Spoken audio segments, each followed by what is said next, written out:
Bismillahirrahmanirrahim. Assalamualaikum warahmatullahi wabarakatuh.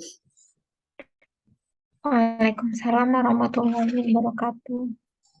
Oke, pada kesempatan kali ini saya akan menyampaikan beberapa artikel yang menerapkan indeks kualitas lingkungan, yang nantinya ada beberapa case yang berbeda dan ada beberapa yang sempat kita bahas pada pertemuan-pertemuan sebelumnya juga. Jadi lebih ke aplikatif saja yang mau saya bahas pada kesempatan kali ini. Jadi berkaitan dengan penelitian-penelitian yang dijalankan berkaitan dengan pengelolaan kualitas lingkungan.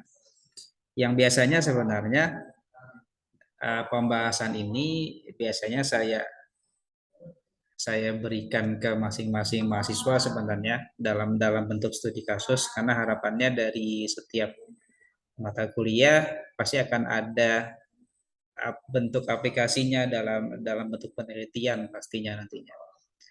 Jadi untuk memberikan gambaran, saya akan sedikit paparkan beberapa hal-hal penting yang berkaitan dengan pengaplikasian indeks kualitas lingkungan. Itulah kenapa saya mintakan selain coba dipresentasikan terkait dengan tugas mandiri limanya, yang mana dari tugas mandiri 5 masing-masing mahasiswa saya harapkan setidaknya memahami salah satu cara perhitungan indeks kualitas, apakah itu kualitas air, udara, ataupun di air laut, yang sebenarnya masing-masing prinsipnya sama ya, tapi ada sedikit perbedaan yang berkaitan dengan parameternya bisa berbeda-beda, berkaitan dengan pemilihan titik jumlah sampel, dan lain sebagainya, bagaimana penentuan untuk di daerah aliran sungai, untuk di danau, untuk di udara, untuk di air laut itu akan ada case by case ya yang berbeda-beda sebenarnya. Jadi setelah tugas mandiri 5 itu saya harapkan ada tambahan lagi.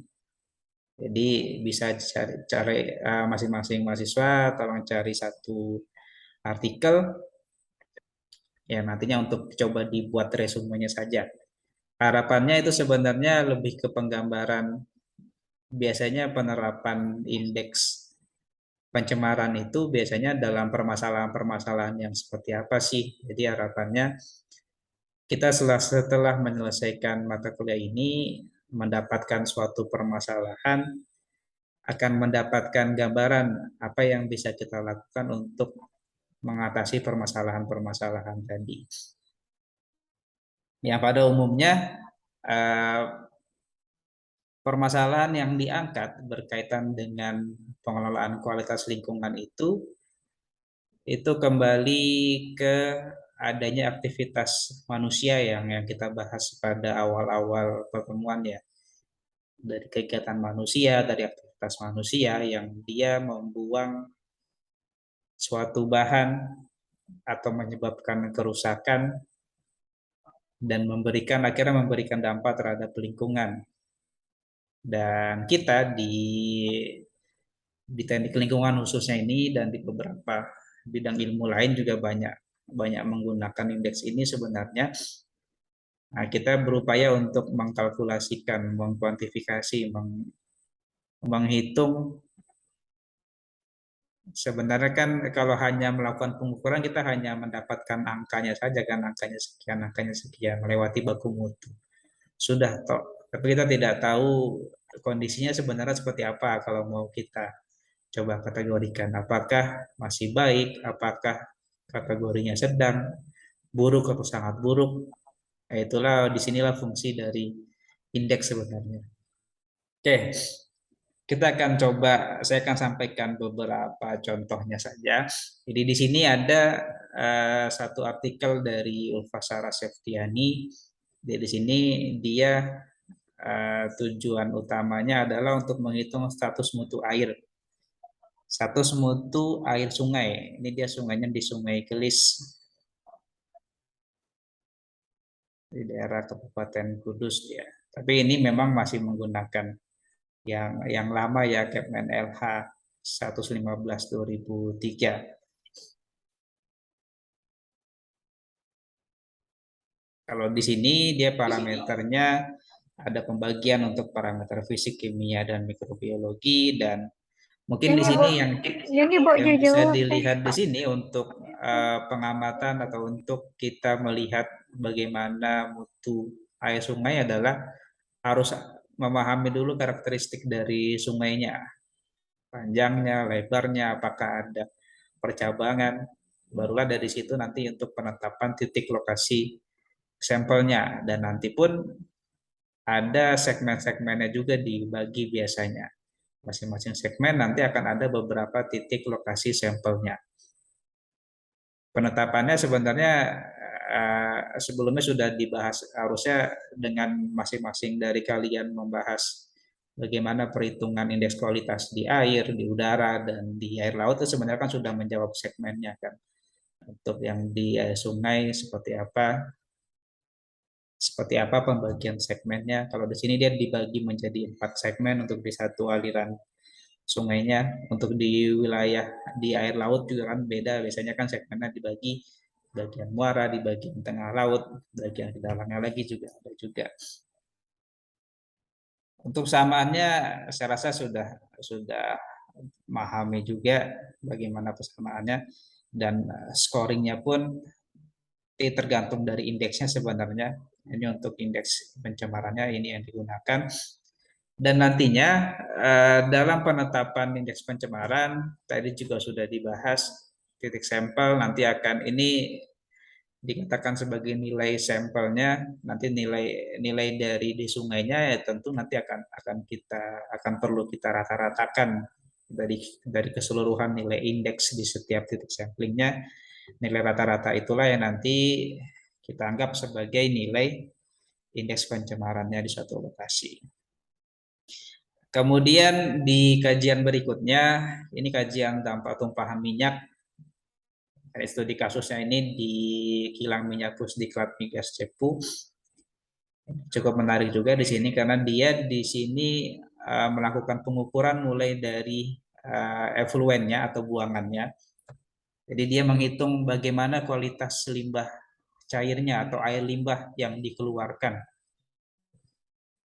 Jadi ini ada limbahnya yang dikeluarkan ke sungai, dan dia di sini melakukan perhitungan mulai dari air sungainya, kemudian menghitung bagaimana kualitas air tanahnya juga dilihat, dan kemudian dilihat indeks kualitasnya.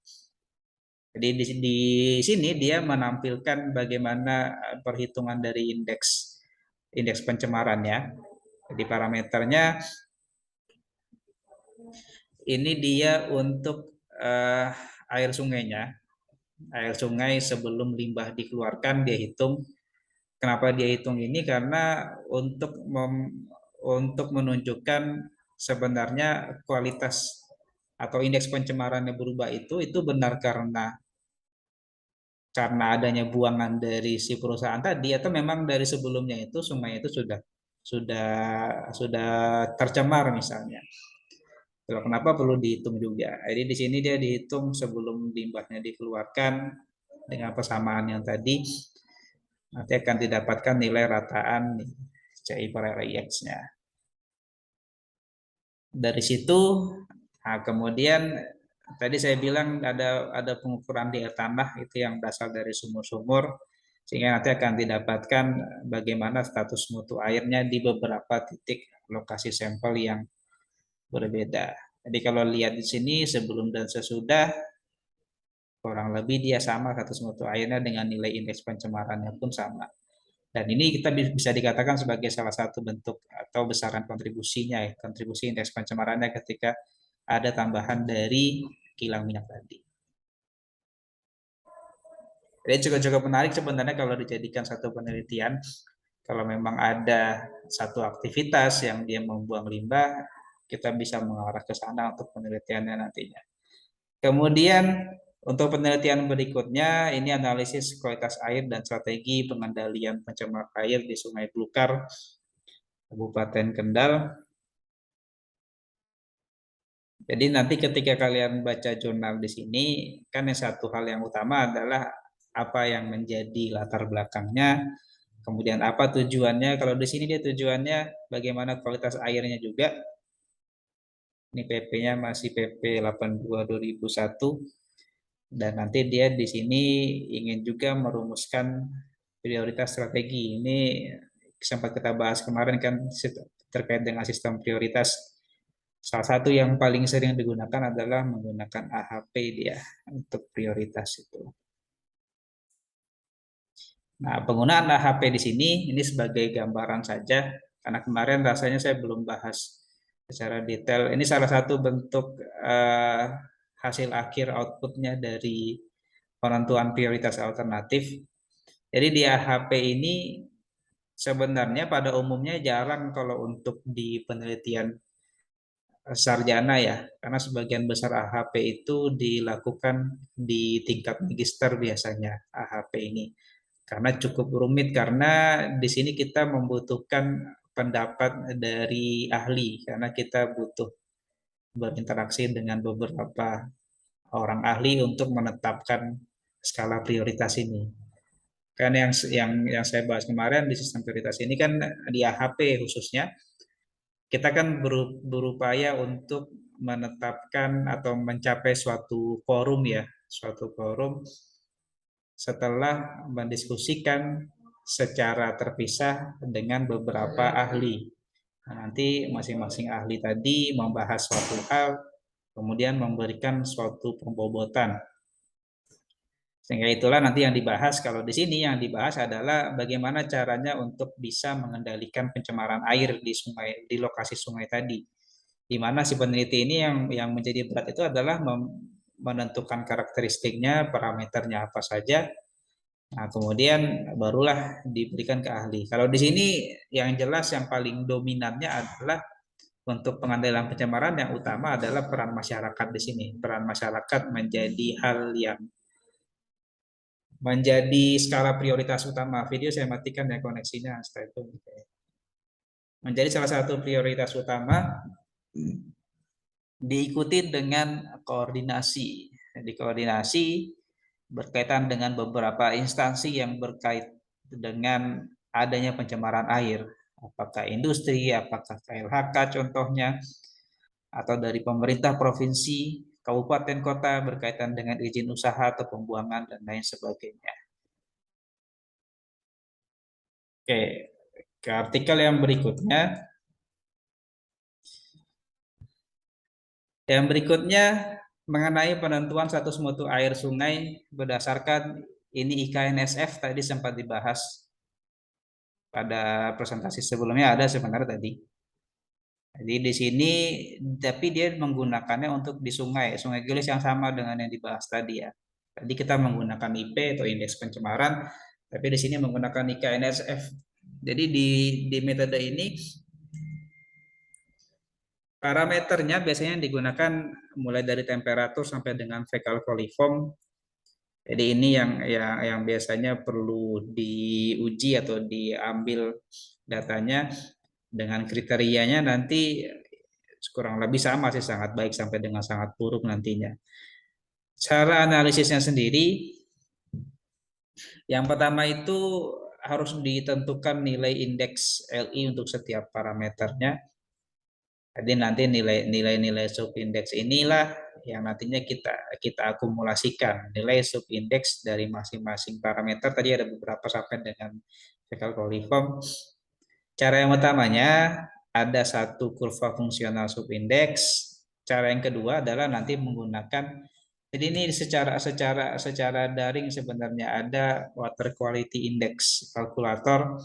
Jadi setelah kita mendapatkan nilai rata-rata dari setiap parameter sampai dengan fecal coliform tadi, kita inputkan secara daring, masing-masing kita inputkan, dan nanti akan secara otomatis terrunning keluar nanti hasil hasil akhirnya berapa.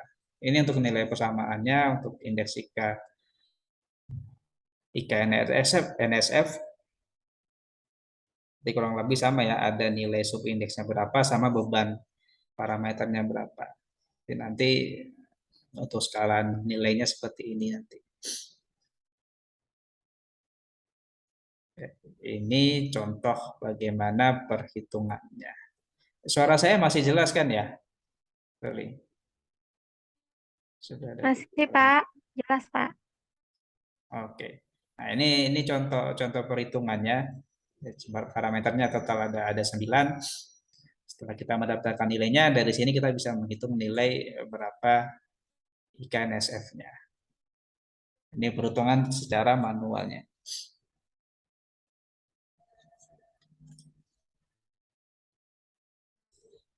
Jadi di artikel ini karena ada beberapa titik, maka dilakukan pengukuran di berbagai titik yang berbeda-beda yang nantinya dirata-ratakan untuk nilai IKNSF-nya. Oke, kemudian yang berikutnya ini indeks pencemaran air laut di pantai utara Kabupaten Tuban. Ini dengan parameternya parameter logam. Jadi di sini tujuan utamanya analisa tingkat pencemaran logam di sepanjang pantai utara Kabupaten Tuban. Jadi di sini juga dia melakukan perhitungan indeks pencemarannya. Di sini yang cukup menarik dalam penentuannya, ini kita dapat gambaran bahwa dalam penentuan kualitas air di muara sungai itu, dia memilihnya berdasarkan alur arus muaranya di sungai tersebut dan bagaimana pasang surutnya. Karena di seluruh seluruh wilayah Indonesia saja kita memiliki variasi periode pasang surut yang berbeda-beda. Karena pastinya nanti dampaknya nanti akan ada penetapan titik sampel yang berbeda-beda. Pada penelitian ini ada 3 stasiun pengamatan, mulai dari di wilayah tengah, pada muara, kemudian di wilayah hulunya, di mana ini sama dengan segmen tadi ya. Jadi ada 3 segmen di muara, tengah, dan hulu, dan masing-masing dari stasiun tadi akan ada 3 titik sampling yang berbeda-beda. Parameternya sendiri di sini ada parameter yang diukur secara langsung seperti suhu, pH, DO terlarut, dan ada yang dibawa ke laboratorium BOD 5, total solid, sampai dengan fecal coliform.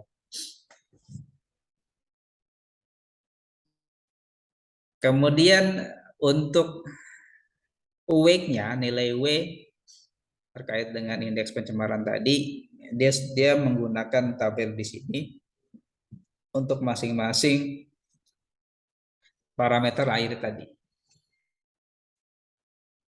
Kemudian dalam pengukurannya sendiri, dia menggunakan water quality index calculator seperti yang tadi. Jadi setelah data lapangan ditabulasi, dicari nilai rataannya, hasil rataannya nanti akan dimasukkan ke aplikasi, di mana nanti di aplikasi ini akan mengkonversi secara langsung indeks kualitas airnya. Jadi sebagai gambaran, ini salah satu contoh untuk masing-masing nilainya, sehingga nanti di akhir akan dapat nilai dari WKI-nya atau Water Quality Index-nya. Dan di sini juga dia membagi juga berdasarkan kelas-kelas yang berbeda. Jadi di PP 82 2001 itu baku mutu akan berbeda-beda baik untuk kelas 1, 2, 3, dan 4. Meskipun ketentuan sekarang sudah berbeda ya. Dan ini juga jadi perhatian juga dalam penetapan, dalam kita melihat bagaimana kualitas, kita juga harus berpatokan dengan jenis kelasnya juga. Misalnya di aliran sungai ini atau di wilayah air laut ini sebenarnya masuk ke kelas berapa. Jadi bisa jadi dia di kelas 1 dia tidak dianggap sebagai, tidak dianggap dalam kondisi yang buruk, tapi di kelas yang lain dia sudah buruk. Jadi tergantung peruntukan dari airnya nantinya. Kemudian ini pembagian titik samplingnya yang diletakkan di sepanjang pantura dengan parameternya ada 8 logam yang diukur di 14 titik yang berbeda nantinya. Kemudian ini indeks pencemarannya Jadi indeks pencemaran kalau untuk air laut itu pada PP tadi itu dibagi untuk yang biota laut, wisata bahari, dan pelabuhan itu memiliki nilai indeks pencemaran berbeda-beda. Kalau kalian lihat di sini. Dan dari situ nanti kita hitung berdasarkan peruntukannya saja berapa atau masuk ke kategori mana masing-masing titik samplingnya tadi. Jadi di sini mulai dari yang tercemar ringan sampai dengan yang sedang. Itu saja mungkin ya sebagai pembuka saja. Kalau memang ada yang ingin ditanyakan terkait apa yang kita bahas, saya persilakan. Atau ada yang ingin didiskusikan, saya persilakan juga. Harapan saya sih sebenarnya dari sini bisa jadi satu pembuka juga. Setelah ini pasti kan kalian arah ke penelitian juga. Apakah nanti mau penelitian ke arah sini juga atau mungkin ada penelitian lain? Intinya agar memberikan gambaran saja sebenarnya kalau kalau bagi saya. Ada kira-kira di sini sudah masuk semua ya? Alhamdulillah. Saya persilakan kalau ada yang ingin bertanya atau memberikan tanggapan.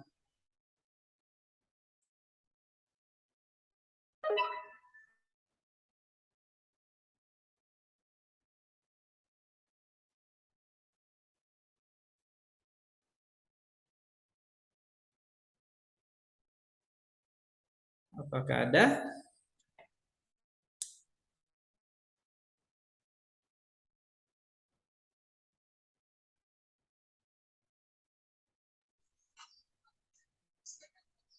Pak.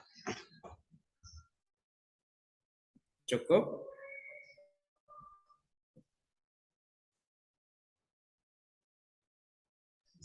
Ya, Pak, cukup, Pak. Oke, kalau cukup setelah ini kita presentasi ya, Pak Yudi sama Pras juga belum kan ya? Setelah ini apakah bisa langsung?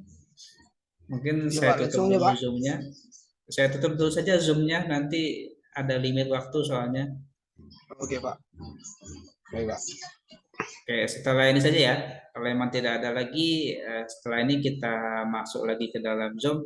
Kita mulai untuk presentasi ya dari Wahyudi sama Pras tadi kan belum ya. Kalau gitu saya tutup dengan hamdalah, alhamdulillahirobbilalamin. Terima kasih untuk perhatiannya. Assalamualaikum warahmatullahi wabarakatuh. Waalaikumsalam Waalaikumsalam warahmatullahi wabarakatuh.